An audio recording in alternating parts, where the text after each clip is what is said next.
Welcome to Hernando Beach. Hernando Beach is divided into three major sections. You have direct Gulf of Mexico access here, and this is direct access Hernando Beach. You have the middle section of Hernando Beach, which is indirect Gulf access, but does not have an HOA. And then this section is Hernando Beach South, which has indirect access as well as an HOA.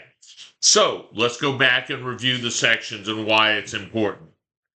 In the direct Gulf of Mexico access section, you live in a area where the canals behind your home or lot are saltwater. They go up and down to the top with the tide. They're directly connected to the Gulf of Mexico. So you can go boating at any time without any worries about tidal tides or anything else, because you can all of these canals connect to the Hernando Beach uh, channel, and it goes about 2.5 to 3 miles into the Gulf of Mexico, and you have predictable about 5 foot depth through all of these canals all the way out to the Gulf where it's 5 foot in that area.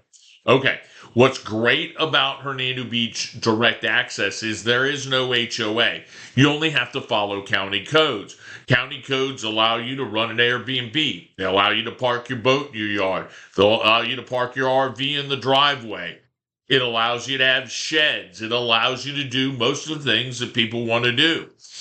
This is the most popular section for boaters because of the easy boating area. And it's really a super great place to live. In the canals behind your house, you'll see dolphin, manatees, sea turtles. Really neat seeing the wildlife. It is tidal. The water goes up and down with each tide. So there's a little current flow in and out on every tide.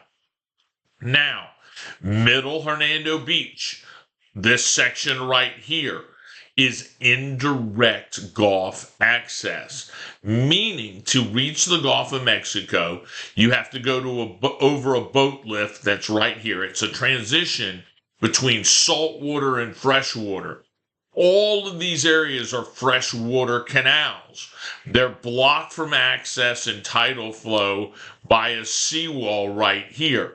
There's a boat lift that'll carry you over from freshwater to saltwater, but the major problem is on Campanero Intra, there's a street level bridge that won't allow most boats to go under at high tide. Advantage in Hernando Beach Middle is no HOA. Just like the north section, you only have to follow county codes. Means you can have boats in your yards, RVs in your yard. You can put storage sheds. You can put up any fence that the county allows, and you can run your property as an Airbnb if you want.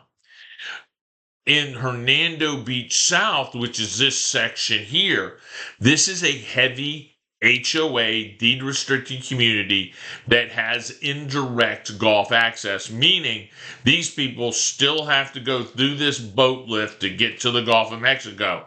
The HOA is very restrictive. No overnight parking of boats in your driveway. They have fence requirements. They only got to be a certain kind of fence. They have an architectural committee that you have to talk to about the house design you have.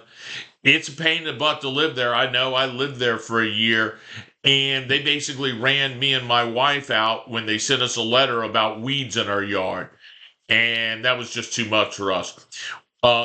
If you're not a hardcore boater, if you want to keep your boat in a marina, this is a perfectly fine area to live in, either the HOA section, Hernando Beach South, or the non-HOA section, middle Hernando Beach. Because to get your boat to the Gulf of Mexico through this boat lift is a pain in the ass. And the fixed bridge really screws with you on when and what you can do and what tide levels. If you're thinking, or you've heard the rumors, oh, they're going to open this up to the Gulf, there's a channel that kind of runs there, they're going to come in. It's all bullshit.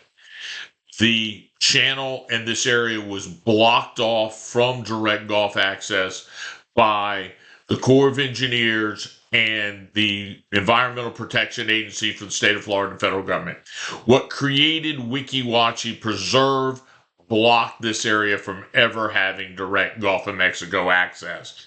And there's a berm around this entire area. And when that berm gets breached, the county comes out and fixes it. They're not actively going to let saltwater. So all of these canals are fresh water, meaning they don't go up and down with the tides. They will fluctuate in height during the seasonality of our dry season and wet season. In summer, the canals will be a little higher because we're getting so much rain and there's so much charge into the aquifer. In the fall, winter, and early spring, they'll be a little lower as the aquifer is a little lower because all of these are connected to the aquifer.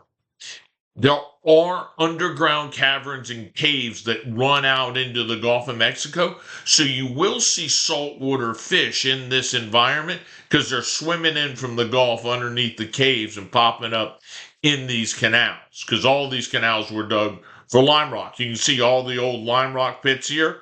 That's all this was. All of this was all this at one point, and they made them canals. All right, guys.